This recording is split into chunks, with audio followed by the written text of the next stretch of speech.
welcome you all to learn the different components of garden. Everyone loves to play in the garden during our childhood days, and in adulthood, we prefer a garden for morning walk and for casual meeting. Finally, in old age, we love to walk in garden for breathing fresh air and to overcome health issues. Although we all wish to spend time in a garden, most of us just admire its beauty and only very few are interested to know about the components. In any case, creating a simple and beautiful garden is not a big deal. In fact, we can create our own garden in even a small space. We need to be aware of simple components associated with garden, and this is what we are going to discuss in this video. A garden is a place where worries are forgotten, when life amid pleasures and palaces appears dull. A garden offers us peace and quiet. Yes, garden adds years to your life and life to your years. Before we could see the different components of garden, let us understand what a garden is and what is the importance of garden. At the end of this video, you will be able to define garden, distinguish the different types, namely the formal and informal garden, and also to explain the different components of garden. A garden may be defined as an area embellished with plants, a valuable and pleasurable adjunct to a house. Beautiful trees and flowers delight our eyes and charm our minds. A garden inspires pure and refined thoughts. A walk through a garden is refreshing to mind. A garden is a source of income. Fresh flowers, fruits, and vegetables are always in demand. Digging, mowing, pruning, weeding, manuring, and renewing the soil provide useful forms of physical exercise.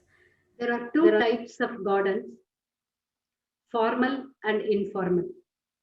The first type, namely formal garden, the plan is made on paper first, land is selected accordingly, and it is leveled. Roads and you can see here in the first image, roads and paths cut at right angles. The components like hedges, edges, and topiary are trimmed properly. And the key features of formal garden are the design is stiff as everything is done in straight and narrow way.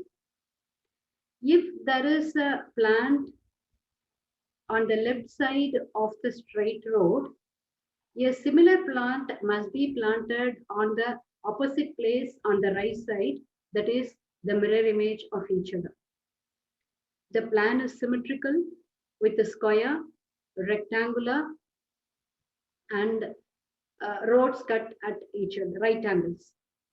It has a sort of enclosure or boundary. Flower beds are arranged in geometric designs. The idea behind the design is to imitate nature. Whereas the second type, namely the informal, the plan is forced to fit the land. Land is not at all leveled. The design is asymmetrical. Beds and borders are non-geometrical. The components, namely hedges and edges and topiary, are not at all trimmed. The plan is asymmetrical according to the land available for making the garden. Smooth and curvaceous outlines are more appropriate. Water bodies are more irregular in shape.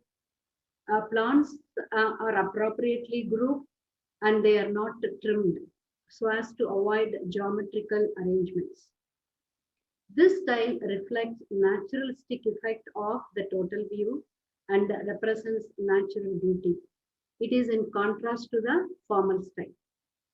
Garden has not only living components but also many non-living components and enrichment items.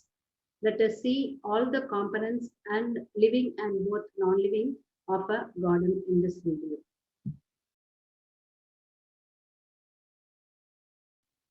Trees form the main framework of the garden. A tree is a perennial plant with an elongated stem or trunk supporting branches and leaves in most species. They give a mass effect and a beautiful look to the localities. The cultivation of tree is called arboriculture. The place where trees are grown, either for landscaping or for scientific study, is known as arboretum. Trees should be planted carefully and thoughtfully for the benefit of height, shade, color, and vertical emphasis. A shrub is a small to medium-sized perennial woody plant. They have persistent woody stem above the ground. They are important garden plant not only because of their large number of cultivated species and varieties, but also due to the wide range of variation in the shape and size of the plants. They fit very well to home garden in cities and towns. They can also be used as a hedge, fencing, and also for topiary. For example, hibiscus, dividivi, tevicia, casuarina, etc. They can also be grown as potted plants. Herbs are small seed-bearing plants without a woody stem in which all aerial plants die back to the ground at the end of the growing season. The next important component of a garden is shrubbery. Growing shrubs in a group is called a shrubbery, and it is a border planted with different kinds of shrubs. Shrubbery is an essential and permanent feature of any garden. The shrubs in a shrubbery will provide flowers throughout the year. These shrubs may be grown for their showy and attractive flowers, as in hibiscus, ixora, musanda, night queen, euphorbia, etc. And they may also be grown for their fragrance. Plants like jasmine, rose, uh, Nandiyavatai, and Pavalamalli are grown for their smell, fragrance. And few shrubs are grown in a shrubbery just for their beautiful foliage, like crotons, polycias, eranthemum, etc. The next important combination of the component is climber, creeper, and twiner. Climbers are plants that grow merely by attaching themselves to the support by special structures like tendrils, hairs, and the like structures. Climbers are very important ornamental plants and are commonly used on walls, arches, and pergolas. Botanically, plants which have the special structure to climb on support are defined as climbers. You can see in the first image the tendrils with the help of which the plant grows on the support. So such plants are called climbers. Creepers are those plants which are unable to climb vertically on their own because of their weak stems. So they just creep on the surface of the ground. The twining plants are almost like creepers, but they are capable of climbing to a greater or lesser height above the ground by twining their stems around the support. They do not have special structures as the climbers have. Trellises. A trellis is simply a framework that can support the growth of shrubs, vines, and creepers. Moreover, it adds another dimension to your garden because you can prop it up on a wall. This turns any dull, dead corner into one thriving with life and vitality. The uses of trellis are they can create privacy screen in a garden or in a balcony and provide support for large vines and trailing plants. They also screen an unattractive area of the landscape. They also provide shelter from the wind and shade for sitting area. Climbers such as climbing roses, clematis, English ivy, passion flower, etc. are suitable for trellis. The next very important component is hedge. Shrubs or trees or shrubs planted at regular intervals to form a continuous screen is called a hedge. A good live hedge is essential to enclose a garden. Plants like Polyalthia, Duranta, and Bougainvillea are good examples of hedge plant. A hedge is a line of closely spaced shrubs or maybe tree species planted and trained to form a barrier or to mark the boundary of an area, such as between neighboring properties. The garden hedge can serve the purpose of a compound wall to ensure privacy, to screen unwanted items and unwanted using spot, and it forms a background for floral display and acts as a space divider to separate one component of a garden from the other. Yet another important component of garden, like hedge, is the edge. These are perennial herbs, often used as a short border for lawn or ground cover or dividing beds from roads, walks, or paths. These are materials of any description which is used in gardens. These herbs often stand frequent trimming. For example, Eupatorium, Alternanthera, Duranta, dwarf marigold, etc. Edging can be done by both living and non-living materials. It may be formal, made up of stone, brick, tile, masonry block, wood, poured concrete, or stone, or it may be informal, consisting of live plants. Edge plants, unlike hedges, should grow very low as the purpose is not for screening but for the purpose of decoration and demarcation. Edgings separate different elements which give a finished look to the area they surround and offer decorative essence. Lawn is a basic feature of any type of garden. It can be defined as a green carpet for a landscape. In a home garden, lawn improves the appearance of the house and enhances its beauty. Lawn can be said as the centerpiece of a garden, the canvas against which the rest of the garden is painted. Besides the material value, a lawn has its spiritual value too. Lawn is the source of charm and pride and reduces tension of the mind after a day's hard work in the materialistic world. Korean grass, Korean velvet grass, Bermuda grass, or dupe grass are the common lawn grasses grown. The next important component is flower beds and borders. Several flowering annuals and herbaceous perennials can be grown in beds and borders.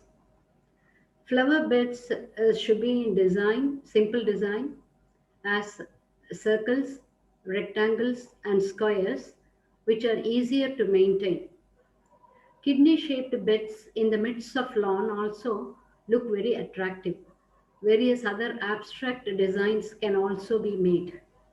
Flower borders are continuous beds of more length than width, containing plants of heterogeneous character. You can here see how beautifully the plants are being trimmed. This art of clipping, shearing the shrubs, small trees, and sometimes even herbaceous perennials into ornamental or abstract shapes is known as topiary. Topiary can be the most exciting feature of a garden with the forms of birds, animals, humans, and lot more. The term is derived from Roman word topiaria, which means ornamental gardening. Plants which have numerous dark green foliage and ability to withstand frequent clipping and shearing or suitable for topiary work. It takes many years to train and shape plants to attain desired shape and sizes. A lot of attention, a substantial amount of labor, and a group of dedicated gardeners are involved in raising such plants. Shrubs like Casuarina, Bougainvillea, and Cupressus are suitable for topiary work. The next component is rockery. It is also known as rock garden, and it is the arrangement of rocks with plants growing in the crevices.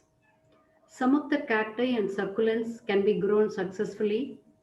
Ferns and some indoor plants also look natural on the rockery slopes in shade. The standard layout of a rock garden consists of a pile of aesthetically arranged rocks. You can just see here how the rocks of different sizes are arranged aesthetically. Maybe they are different sizes with small gaps in between in which the plants are rooted. The rock garden should be situated in an open, sunny part of the garden because we understand because they are xerophytic plants and they need direct sunlight, and they should also be away from large trees and nearby hedges which may screen the sunlight. A rock garden is technically artificial in the sense that is human made, but a well prepared and well managed rock garden should become one of the most natural, attractive, and exciting feature of a garden. As we have seen flower bed, there is another important component called carpet bed. The art of growing ground cover plants closely and trimming them to a design of alphabet. You can see here how the alphabets are made by growing different herbs and maybe alphabetical letters and or a design of a clock or swastik we call as a carpet bed. Colorful foliage is found to be more suitable for this purpose. Plants for carpet beds should possess the following characteristic features. It should be perennial in the sense it should live for many years because growing and maintaining the shape and structure is very difficult. And if it grows and dies in a year, the workmanship used in making the carpet bed will be wasted, and they should have a quick recovering quality because when a shape is disturbed because of the death of the plants here and there, they should be recovered so that the will be maintained. They should also withstand frequent pruning, summer sun, heavy rains, and also drought. Foliage plants are better suited than flowering plants as they stand severe clipping much better. For example, Webina or Alternanthera are usually grown as carpet bed. To have a useful contrast, the plants of one color is used as a background. You can see here one particular color, brown color, is used as a background, and then run through these plants or other colors in groups, stripes, or lines to have a desired effect. Any gap in the bedding, carpet bedding, due to mortality is filled up by previously grown plants in parts. When we start growing plants for carpet bed itself, we can grow the same plants in part so that they can be used to fill up the depth of the plant in the shape, in the structures. Carpet bedding is an interesting feature of the garden. The next interesting component is arches and pergola. Arches are actually supports provided for climbers and are generally erected over walls, usually at the entrance. The real use of an arch in the garden is to form a sort of screen or connecting link between one part of a garden and another.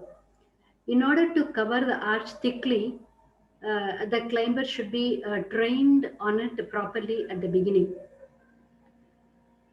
A pergola is a series of arches. You can see the first structure, you have only one curve and we call that as arch.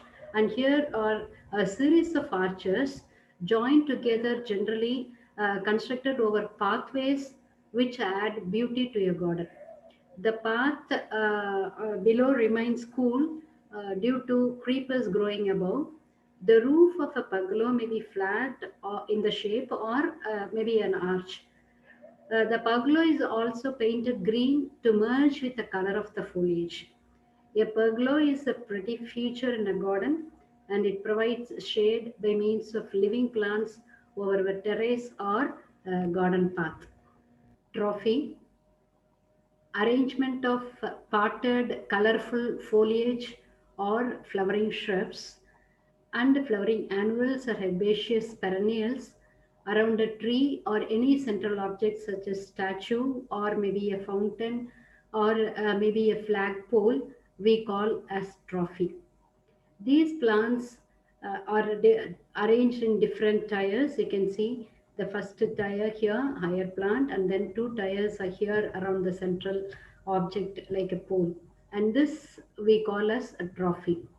Water gardens, no matter how tiny, but they are extremely effective in beautifying the landscape.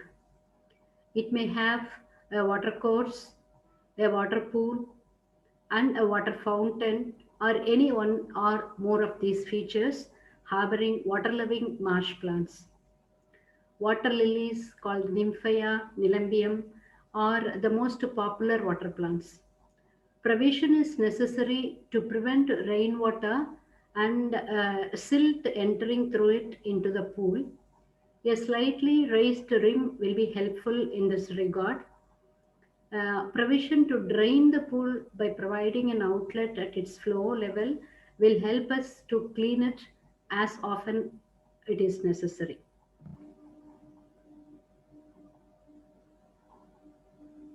Another very interesting component which breaks the monotony of a flat garden is a sunken garden. This is formed taking advantage of a natural depression. The depression is made into different tiers over which ground covers, edges, flower beds, and small herbs may be grown. At the center of the depression, a pond or a pool is formed to grow water plants. A sunken garden can be laid out in an already existing depression of land, or a portion of the ground may be modified to lay out such a garden.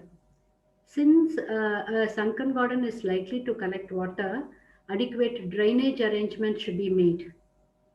This also increases the surface area of the garden. We can see here the sunken pits, how beautifully the plants are grown in different tiers, which breaks the monotony and also increases the surface area. A greenhouse is also called as a glass house, and it is a structure with walls and roofs made chiefly of transparent materials such as glass, in which plants requiring regulated climatic conditions are grown. There are certain ornamental plants with beautiful foliage or flowers or both, which cannot thrive in the open, exposed to direct sun or wind. Such plants can be grown in conservatory or greenhouse. Having a small pool inside, the conservatory is rendered cool and humid. It is also called as fernery or fern house. Greenhouses are often used for growing flowers, vegetables, fruits, and transplants. Many vegetables and flowers can be grown in greenhouses in late winter and in early spring, and then they may be transplanted outside as the weather warms up. As I mentioned in the beginning, there are some important non living components also in the garden. Drives, roads, walks, and paths are important non-living component. All these should occupy minimum space and not to be too many in number. They should serve to link one part with the other part. Construction of walks depends on the use to which they are to be subjected.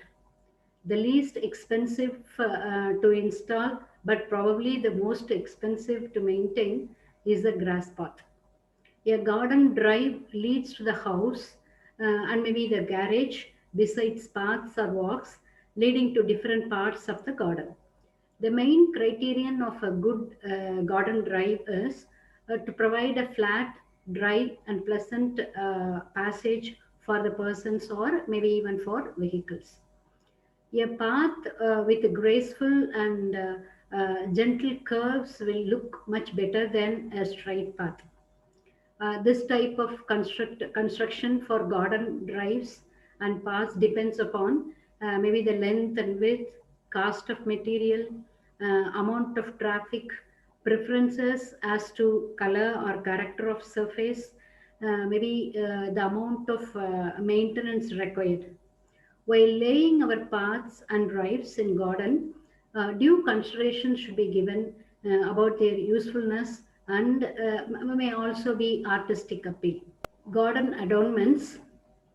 There are several garden adornments and accessories such as fountains, statues, garden seats, ornamental posts and pillars, arches and pergolas, trellises, hanging baskets, tubs, vases, and urns with plants, which make the garden more enjoyable. Playing of a fountain is an interesting feature in a garden, and the water in the system should be kept clean. Garden seats made up of stones, concrete, or metal are placed under the tree. Handsome tubs, vessels, and urns are utilized to display plants in conspicuous places.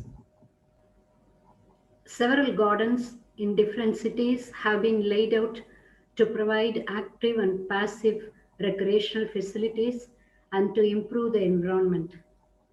Gardening, which was only an art and science in the earlier days, has now emerged as a huge industry. With the importance and need of gardening in improving and conserving the environment being strongly felt now, the concept of landscaping and gardening is growing rapidly. So to know about the components is vital, and hope this video would have helped you to understand the different components of garden and also to become skilled at making them. Thank you.